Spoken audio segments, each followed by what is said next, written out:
People said the richest man in Karachi never noticed the people who opened his doors. That morning, he stopped at the staff gate, not for a shareholder, not for a minister, but for the woman in a blue security uniform who held her ground while the world rushed. "Sir, ID," she said, chin raised, as if wealth were just another guest she could turn away. He handed over the card, their eyes met, and the clock inside him missed a beat. By the time she waved him through, he had already broken his first rule: never look back. He did. And in that stolen glance began a love story society would try, and fail, to forbid. His name was Ayaan Malik, 34, a self-made CEO whose picture smiled from magazine covers and charity billboards. Everything about him ran on time: coffee at 6:30, board call at 7, gym at 8, and an executive entrance that hurried him straight to mirrored elevators where he couldn't hear the city's heartbeat. It had taken a decade to build Malik Dynamics. A conglomerate with a skyline address, 1,000 employees, and 1,000 expectations on his back. When people looked at him, they saw power, numbers, a perfect suit tailored to fit a story the city liked to tell itself, that money was the same thing as worth. Her name was Zara Rahman, 26, night shift student, day shift security guard, eldest of 3, a daughter who counted coins without letting her siblings see her fingers tremble. She wore her uniform like a promise, crisp, honest, unafraid. The badge on her chest caught light when she turned, and so did the small silver ring on a thread around her neck, her late father's, the only inheritance more real than debt. She took pride in rules. Rules were fairer than people. Rules didn't mock her second-hand shoes or the way she packed her lunch in a rinsed pickle jar. Their worlds touched first over a plastic turnstile. "Sir, ID," she said, the first morning the executive entrance was under renovation and he had to use the common gate with everyone else. His driver blinked, startled. Ayaan's assistant opened his mouth to protest, then saw Zara's face and closed it again. She wasn't rude, she was resolute. Ayaan's card, platinum, embossed, slid under her scanner like any other card. Beep. Green. "Thank you, Mr. Malik. Welcome." He held her gaze one heartbeat longer than necessary. "What's your name?" "Zara." No last name, no deference, just fact. The next day, the scanner jammed. Rain pooled in the courtyard, umbrellas burst like flowers. The IT tech was late, and a line of staff began to fidget. Ayaan arrived, damp at the temples, the city's richest man waiting like everyone else. Zara glanced at the growing crowd, at the time, at the CEO who could have snapped his fingers and walked through. "We'll do manual log," she said, voice steady.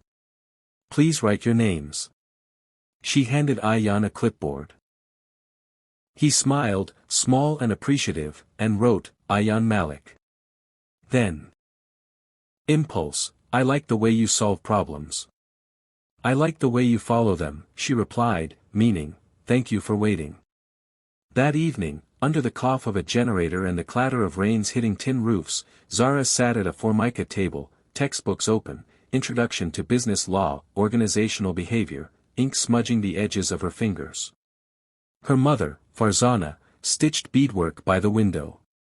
12-year-old Ollie read a comic out loud to 9-year-old Sana. The smell of turmeric and damp cotton filled their two-room apartment. When the lights flickered, Zara lit a candle and kept reading. "No one else will make this world kinder for us," she told herself, not for the first time. "So I'll learn how institutions work." Across town, in a penthouse where the floor-to-ceiling windows turned the city lights into a galaxy that had learned to stand upright, Ayaan paced. The board wanted an expansion plan that meant layoffs. "Restructure," they said in polished voices. "Trim the fat." He thought of the line at the staff gate and the practical gentleness of a woman who asked the richest man to wait his turn. He thought, maybe what we call fat are families, the spine of someone's month. He drafted alternatives, annotated with questions the board wouldn't like. Days turned into a rhythm of small collisions. At the gate, he learned that Zara liked her tea strong and her truth stronger. She learned that he remembered the names of the janitors and the birthdays of the reception team. He asked whether she was studying. She nodded, wary. People with money like to fish for stories like trophies. What course? He asked carefully. BBA, she said. Night classes. Don't worry, I'm on time for my shift. I wasn't worried about your shift, he said. I was wondering how you stay awake. She allowed the smallest smile. Strong tea.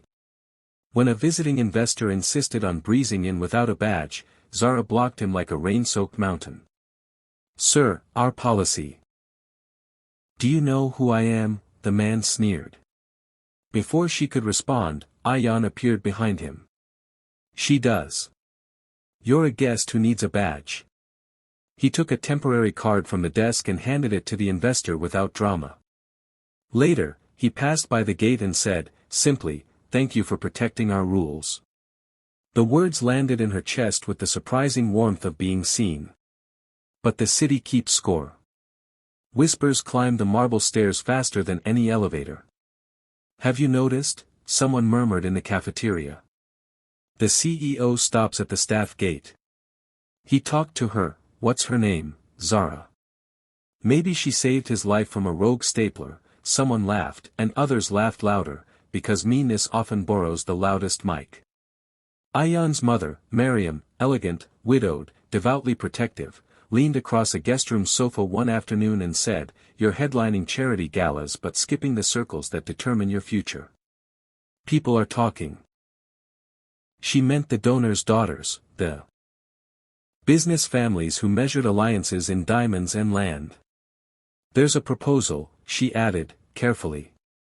From the Hashmis. It was the kind of match that made newspapers purr. I'm not a merger, Ayan said gently. He thought of Zara's steady eyes. He thought of the Hashmi's daughter, Manur, rumored to be kind and trapped in the same economy of expectation. He was honest enough to feel sad for the way both women were being weighed on scales that had nothing to do with their hearts. The boardroom tightened like a fist. Sentiment is expensive, the chair warned. Your closeness to staff, it attracts attention. Our partners prefer predictability. The word staff was stretched like chewing gum, thin and sticky. Ayan said nothing. He stared at the financials and saw, in the decimal points, a life that could be better used than policing who he greeted at a gate. One Friday, near closing, a fire alarm split the air, sharp, metallic, urgent. In the lobby, panic scattered like marbles. Smoke curled from a short circuit in an electrical panel. While managers shouted into phones, Zara stepped forward, straight-backed, her training morphing into command. Calmly. Single file. No running. You, cover your mouth. You, help her.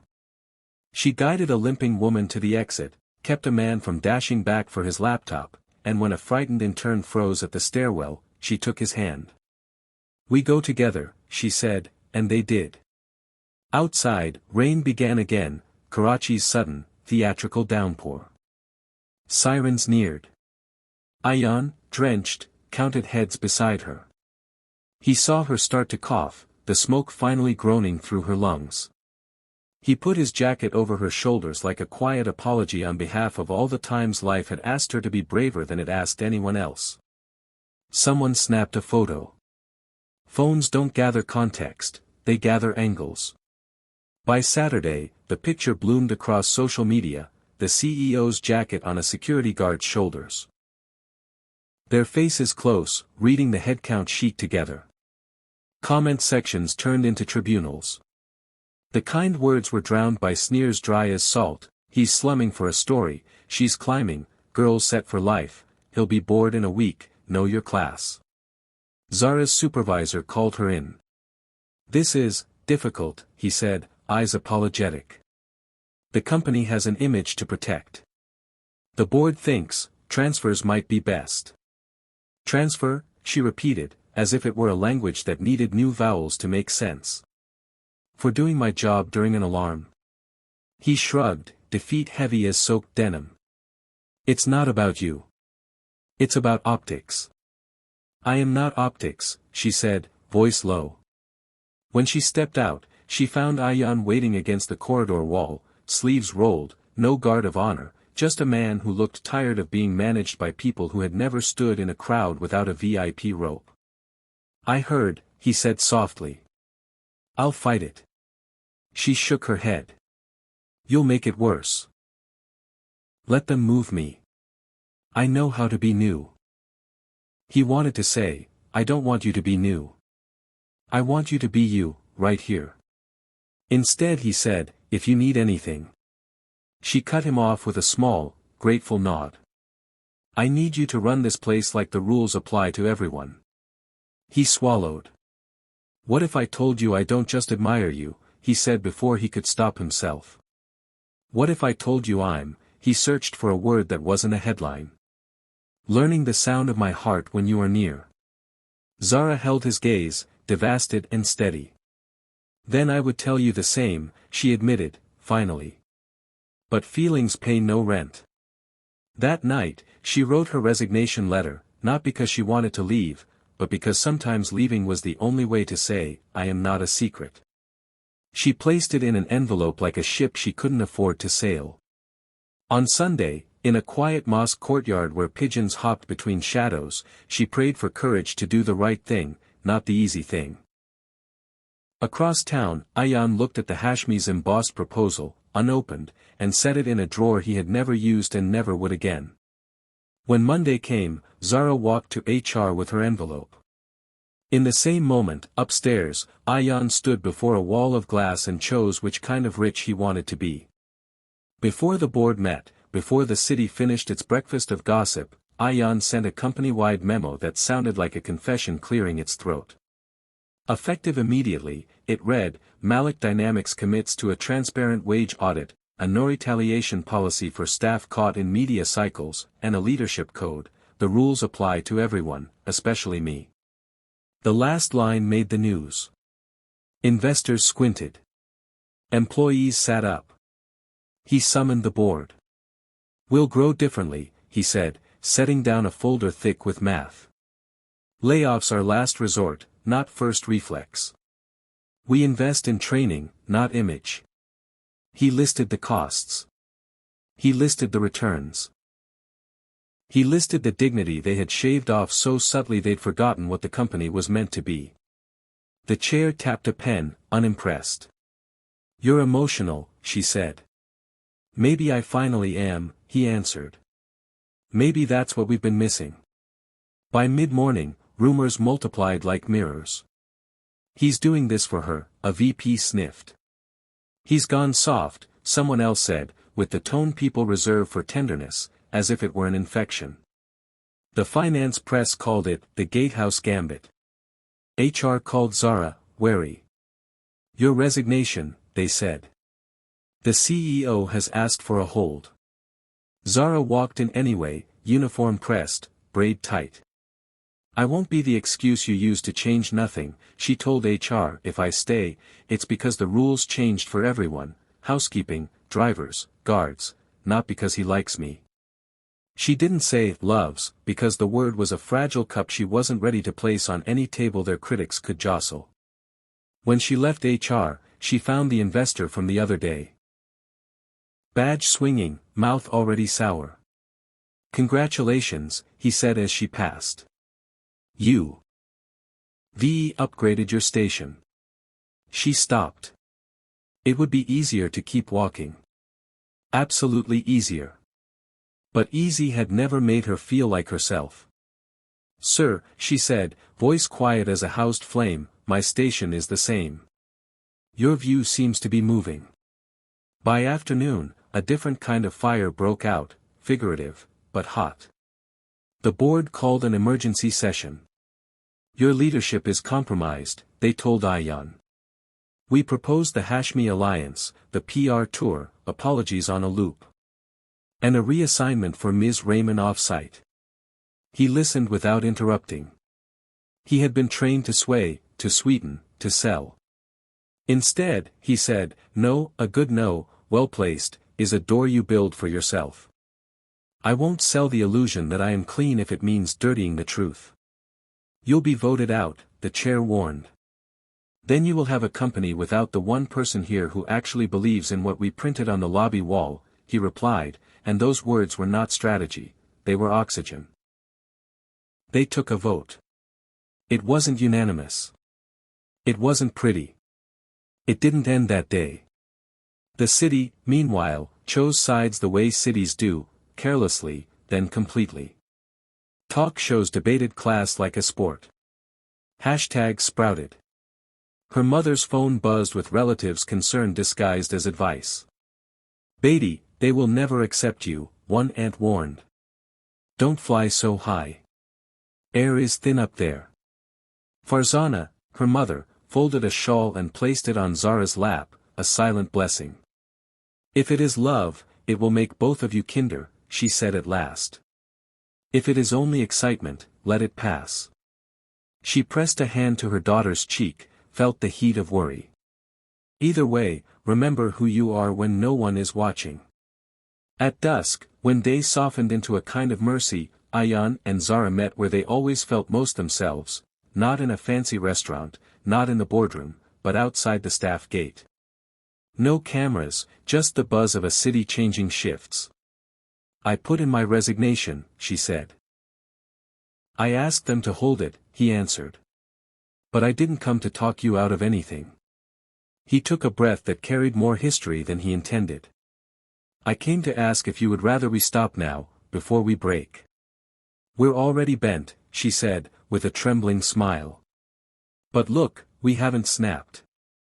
He laughed, surprised at the sweetness of that truth. I don't want you to be a shadow in my life, Zara.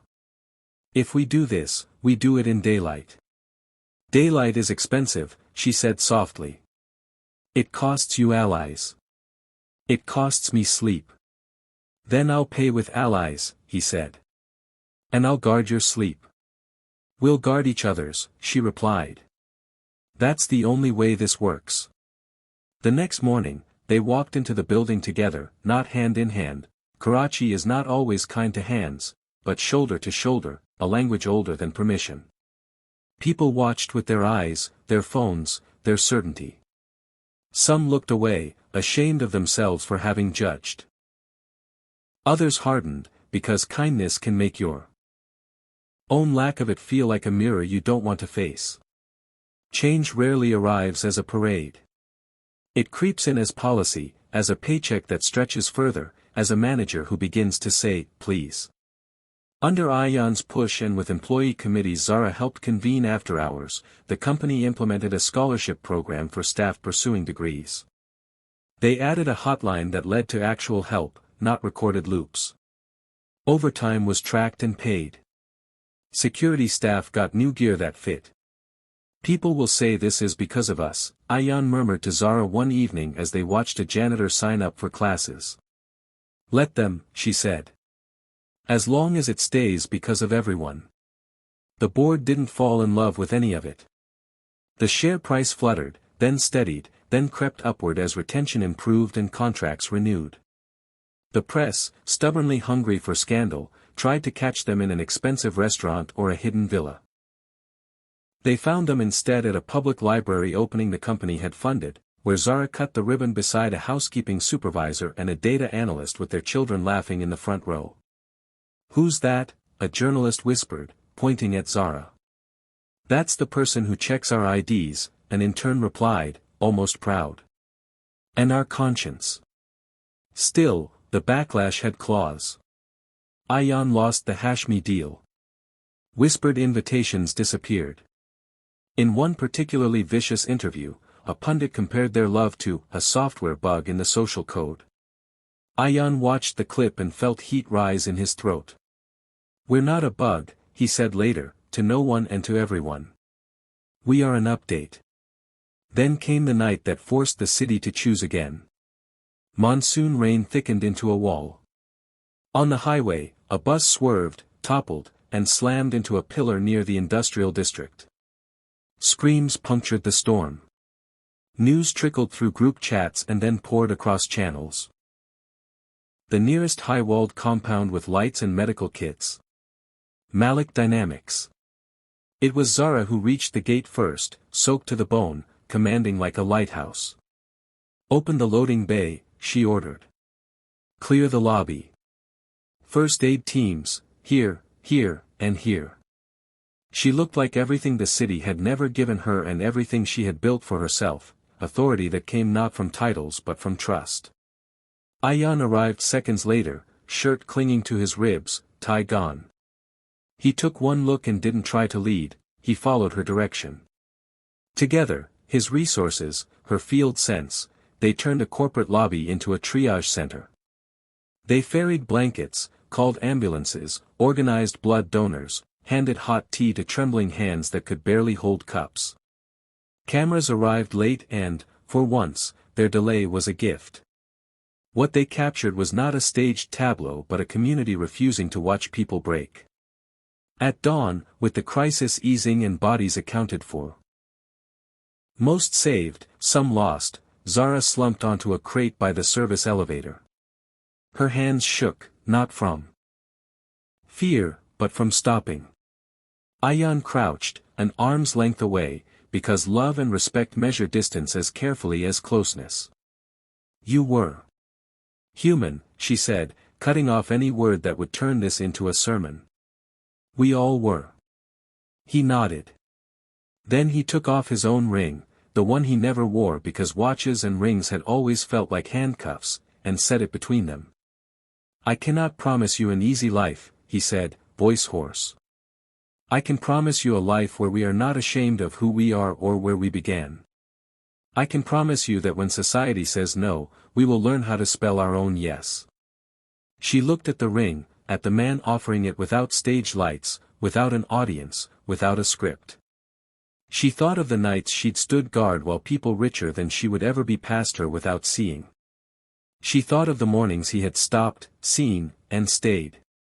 She thought of their city, hard, generous, contradictory, sprawling beyond the glass.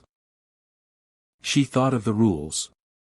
Then she remembered, the rules were meant to protect people, not cages. She didn't take the ring. Not yet. She reached out and closed his fingers around it, bringing his hand softly back to his chest. "Not today," she said. "Not because I don't want this.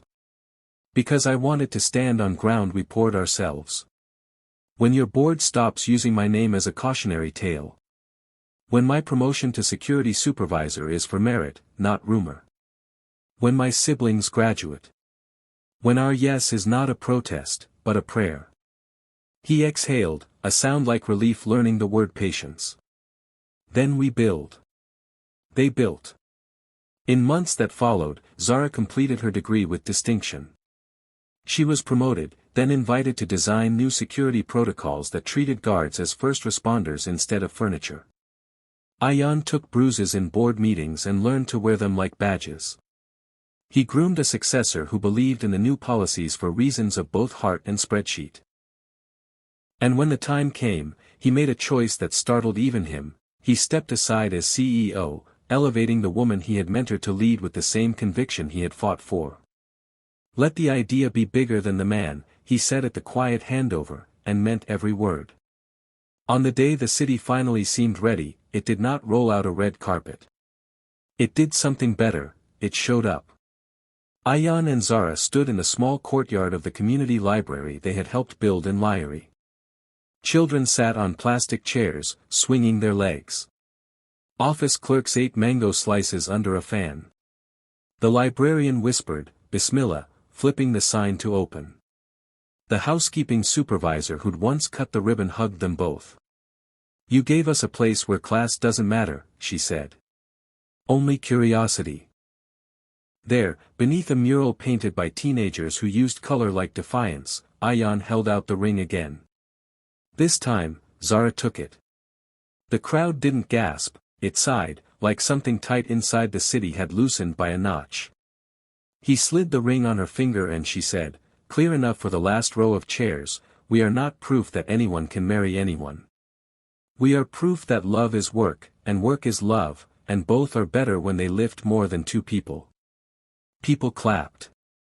A boy asked if this meant CEOs and guards would always be friends now, and Zara crouched to meet his eyes. It means you can become anything, she said, and still treat every person like the door to your future might be in their hands. As the sun lowered, the city's noise arranging itself into evening, they looked out at the mix of faces, drivers, directors, students, aunties, critics who'd come to see if their cynicism would be fed, and saw not approval, not consensus, but something steadier. Acceptance that came in ordinary portions.